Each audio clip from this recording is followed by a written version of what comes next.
Welcome to Module 1.1. In this video, we'll be taking a look at an overview of the Revit interface. In this module, you will learn the essential skills to open a model from an architect, create plans, sections and elevations, and take measurements from the model. These are essential skills for a structural engineer prior to commencing the concept design of a structural frame.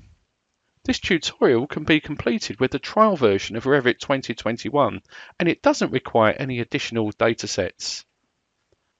Once Revit 2021 is running, you will be presented with the home screen. The home screen allows you to open recent documents in Revit and also create new documents and also access family files or create new family files. In our example, we're going to go ahead and open up a sample file that ships with Revit 2021.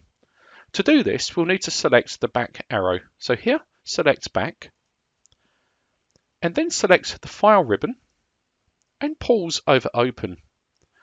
On the cascading menu, you will then notice we have sample files. Go ahead and select sample files. And in the open dialog box, we're going to start by taking a look at Technical School Current M. This is a medium-sized model that's in metric. In this case, go ahead and select Open. While this model's opening, it's also worth noting that Revit is not backwards compatible. So that means that if I create a document in Revit 2021, I will not be able to open that or save down to older versions of Revit. So it's very important to establish the working version for all parties involved. So here we are in the Revit 2021 interface. Let's have a quick overview of the interface. So right at the top, we have the Quick Access toolbar. This is the only area of Revit that can be easily customized. We then have the main ribbon structure. This is where the majority of your commands will come from. And you can see it's broken down into different ribbons. So we have the File ribbon, Architecture, Structure, Steel, and so on. You may also have add-ons as well. So you can see in my case here, I have the BIM interoperability tools, and also I have some extra add-ins that are installed with the software.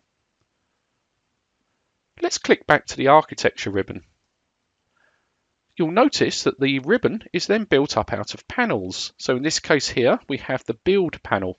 Then we have the Circulation panel and the Model panel. These panels can be dragged and dropped into the main area of Revit. To do this, you can put your mouse over the panel title, left button down, and you can then drag that panel into the main area of Revit. The advantage of doing this is if you're doing some modelling and you also want to do some annotations, I could now select the Annotate ribbon and also drag and drop the Dimension panel across. And you can then see that these two panels can then be merged together. And now we could move that as one panel and we could then start to work with these tools. When you're ready to put these panels back, you can simply click on this icon here, Return Panel to Ribbon, and it will go directly back to the ribbon where it came from. And I'll do the same thing here with the Dimension panel. Each panel is then built up out of a number of different tools. Each tool will have a tooltip. So for example, if I select the Structure ribbon and I select Beam, you'll notice after a longer pause, we're presented with more information. I can see here that we have a shortcut BM that's shown in brackets. And here, if I wanted more help on this subject, I could press F1. So just to demonstrate the help system, I can now press F1.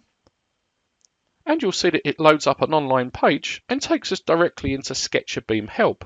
And of course, I can review that help page and I can use any of these links here to go deeper into the subject. Okay, let's return back to Revit. In my particular setup, you'll notice on the left-hand side, I have the project browser, and on the right-hand side, I have the properties palette. This may not be the case when you first start up Revit. It may look a bit like this. So I'm going to change my interface, and we'll just stack the properties palette on top of the project browser like so. So this obviously saves a bit more space, but the problem with this stacked area here, you have to do a lot of scrolling up and down the palettes. So it's better sometimes to split these out into different areas. So here I'm going to drag and drop the properties palette into the main screen area. What I'd normally do here is then take the properties palette and dock that on the right hand side. Notice to get the dock to work, you have to drag the palette all the way to the right hand side. and the palette will then dock. If you lose the palettes for any reason, you can see here, for example, I can click on these X's. To get the palettes back, you can simply right mouse click with the mouse, and you'll notice here that we have the Properties palette on the context menu. And if we right mouse click again, we can go to Browsers, and in our case, we can select Project Browser. You can also assign shortcut keys to these as well. So by default, the Control and 1 key will collapse or show the Properties palette, but we can also assign another keyboard shortcut perhaps to the Project Browser. So we'll look at that in a later tutorial. So moving a bit further down the interface, you can see here that we have the View Control toolbar. Each view in Revit has a different set of configurations, so we can see at the minute that this view is a perspective mode. So normally here we'd be able to select a scale for the view, but because it's perspective, there is no scale. Then we have levels of detail. We have different ways of visualizing the model, so these are called visual styles. So I could select wireframe, hidden, shaded, and so on. We then have some tools to control the sun position and also shadows, rendering, and other tools such as crop and so on. Again, we'll look at those on another tutorial. And finally, right at the bottom, we have the status bar. The status bar gives us useful information when we're in a command on the left-hand side here, and also gives us some selection filters up on the right-hand side here. Here, we also have access to work sets and design options. So there's a basic overview of the Revit 2021 interface.